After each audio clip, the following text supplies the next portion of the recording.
Grief is a language spoken in silence. It's a conversation you have with an empty chair, with a photograph, with a memory of a voice you would give anything to hear just one more time. But what if the silence answered back? What if you found a way to open a door to the afterlife, just to whisper, "I love you"? And you heard a whisper back. You must be very, very careful.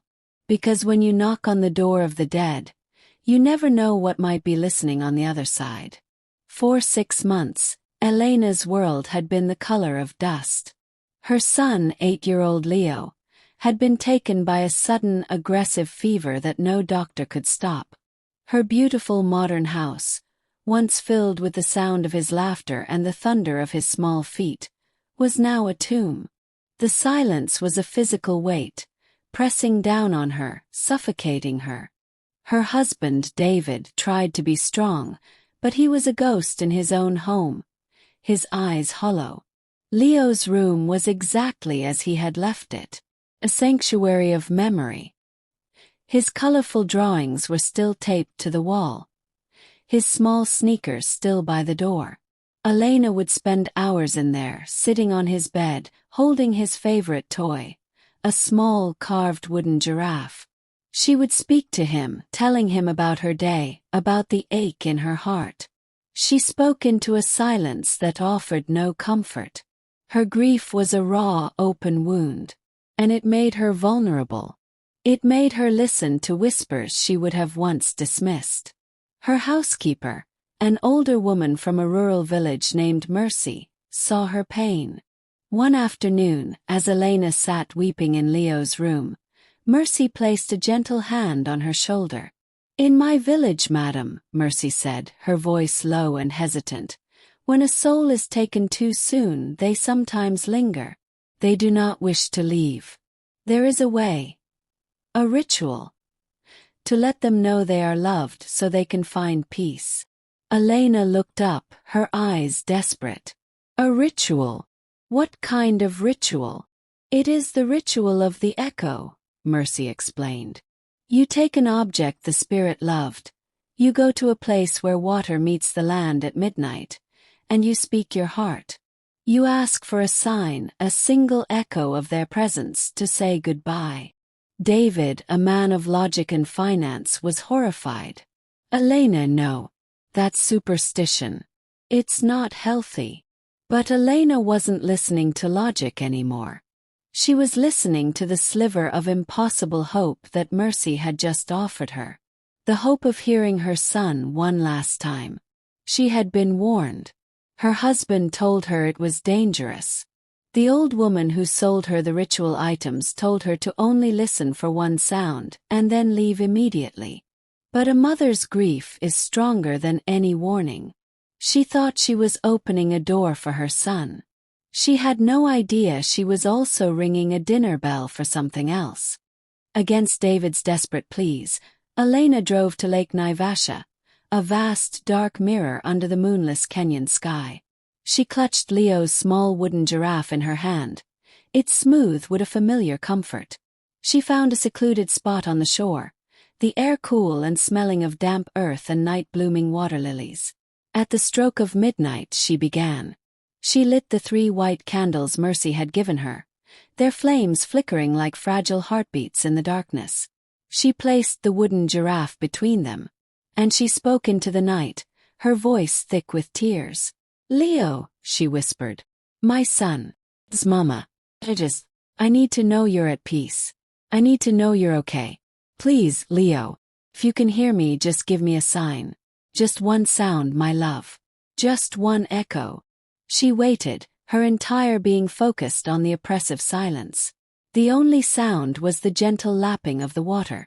Disappointment, heavy and bitter, began to well up inside her. It was foolish. David was right. She was alone. But then she heard it. It was so quiet she almost missed it. It was like a memory carried on the wind. Elena's heart seized. Tears of pure, unadulterated joy streamed down her face. "Leo," she cried out. "You're here." She stayed for almost an hour, talking to him, laughing, her grief momentarily forgotten. She didn't get another sound, but it didn't matter. She had her echo. It was enough. She returned home, her spirit lighter than it had been in months. That night, she slept peacefully for the first time since Leo had passed. She dreamt of him, of his smile.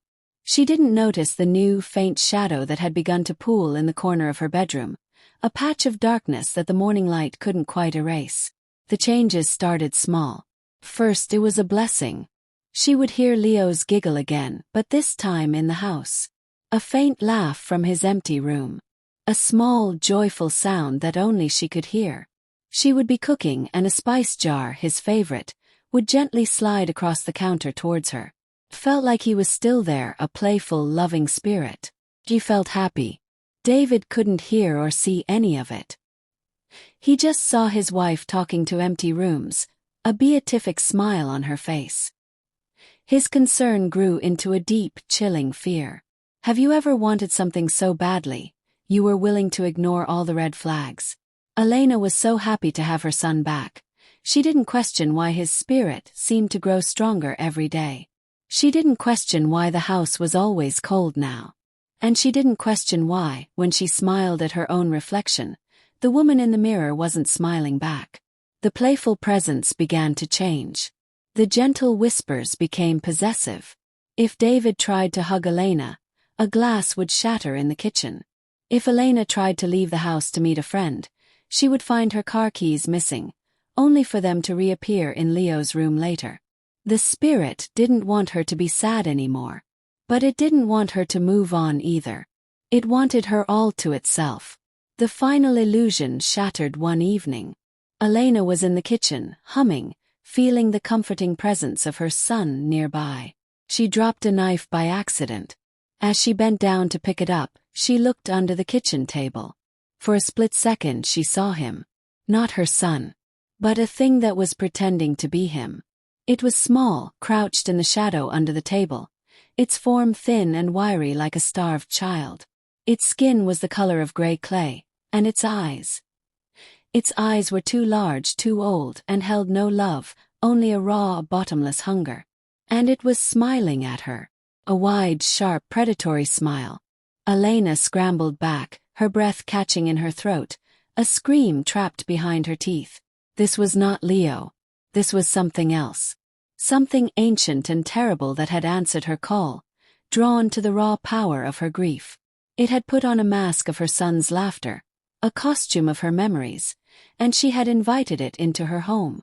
She had fed it with her love, her attention, her joy, allowing it to grow stronger. It crawled out from under the table, its movements like a broken marionette. It was still making the sound of Leo's giggle, but the sound was now distorted, a grotesque parody. "Ma, ma," it hissed, the voice a mockery of her son's. It was David who saved them. He burst into the kitchen, having heard the commotion. He saw his wife, pale with terror, and he saw the small gray thing scuttling towards her. He didn't hesitate. He grabbed the heaviest thing he could find, a cast-iron skillet, and threw it with all his might, not at the creature, but at the large family portrait hanging on the wall, a beautiful photo of him, Elena and Leo, all smiling. The glass shattered with a deafening crash. The creature shrieked, a sound of pure agony, as if the destruction of the happy memory was a physical blow. It recoiled, its form flickering. It was tied to her grief, but it was also tied to her memory of Leo. By shattering the symbol of that memory, David had momentarily broken its anchor. It dissolved into a greasy, black shadow and shot up the chimney, its mocking laughter echoing through the house before vanishing. They sold the house. They moved away. They started over. The haunting stopped. But the silence that filled their new home was different. It was no longer a silence of grief. It was a silence of profound, unending fear. Elena never recovered. She had gotten her wish. She had heard her son's voice again. But now she will spend the rest of her life wondering. When she first heard that giggle by the lake, was it really her son saying goodbye? Or was it the creature putting on the mask for the very first time? She will never know. And that is a horror far worse than any ghost. Grief can make us do desperate things. Elena knocked on a door she shouldn't have, all for the love of her son. So I ask you, and I really want you to think about this. Was she a victim of a monster, or did her own inability to let go create the monster herself? What do you believe? Let me know your thoughts in the comments below.